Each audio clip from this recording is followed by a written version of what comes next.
सर्वप्रथम उनकी लोकप्रियता बहुत है और इस प्रकार के पितृ प्रधान स्टेटमेंट्स देना मुझे नहीं लगता कि ये समाज के लिए एक उचित उदाहरण है। इस प्रकार के उदाहरण मैं समझती हूँ सदैव ही आपत्तिजनक कहलाएंगे। और ये जो समाज है इस समय दिशा मुझे लगता है महिलाओं की है और जिस प्रगति से वो आगे बढ़ रही हैं। आदरणीय प्रधानमंत्री जी नरेंद्र मोदी जी जहां भारत के जो है 33% आरक्षण दे रहे हैं महिलाओं को, हर फील्ड में आपकी आर्मी से लेकर के फाइटर जेट्स उड़ाने तक का, पुलिस में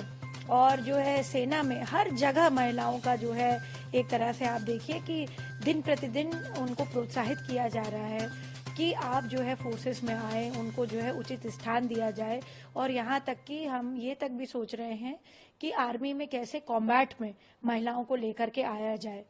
तो changing of roles, gender specification roles को अगर जो है एक बहुत बड़ा व्यक्ति जो एक सिनेमा जगत का बड़ा प्रचलित नाम है इस प्रकार के स्टेटमेंट्स देता है, तो हो सकता है उन्होंने अपनी मन की बात कही हो, भाई हो सकता है उनको मन हो ऐसा, पर ये बात उनको अपने मुझे लगता है कि अंतरंग उसमें कहना चाहिए था, अपने बेटे से कहना चाहिए था। और ये सारी चीजें देखिए प्राकृतिक होती हैं, ये किसी के हाथ में नहीं होता है। और हमारे कंट्री में बड़े स्ट्रिक्ट, बहुत ही स्ट्रिंजेंट लॉज हैं यहाँ पर कि यहाँ पर जेंडर डिटेक्शन ना हो सके, क्योंकि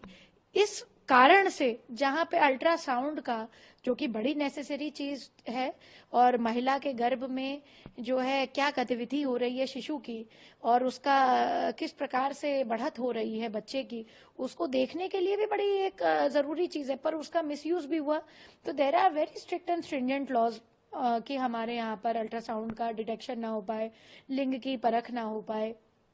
बहुत सारी चीजें हैं। तो इस तरीके के व्यक्ति जब बड़े उस पे स्थल पे होते हैं, बड़े नाम होते हैं, इस तरीके की बात करते हैं, हो सकता है उन पे ना इफेक्ट आए, उन्होंने ये बात बड़ी कैजुअली कह दी, बट इसका deep down in the society, layers of society हमारे कंट्री में, उसमें बहुत ज्यादा इफेक्ट पड़ता है। और खास तौर पे middle class and lower middle class के जो लोग हैं उनकी मानसिकता पे, जो उनको आइडियलाइज करते हैं, जो उनको मानते हैं, जो उनको परखते हैं, उन पे बहुत ज्यादा ये अफेक्ट करता है कि नहीं हमारे यहाँ भी शायद बेटा होना चाहिए था। और आप देखिए मैं वुमेन कमीशन में हूँ, आए दिन मेरे पास इस प्रकार के केसेस आते हैं। ये बात सिर्फ कथित नहीं है कि भारत में पितृ प्रधानता के लिए लोग बड़े ही आपस में झगड़ा कर देते हैं, मारपीट कर देते हैं, महिला को जो है परेशान किया जाता है। मेरा करबद्ध निवेदन है सभी न्यूज चैनलों से कि जो है वो चिरंजीवी से कहें कि आप अपने बयान के लिए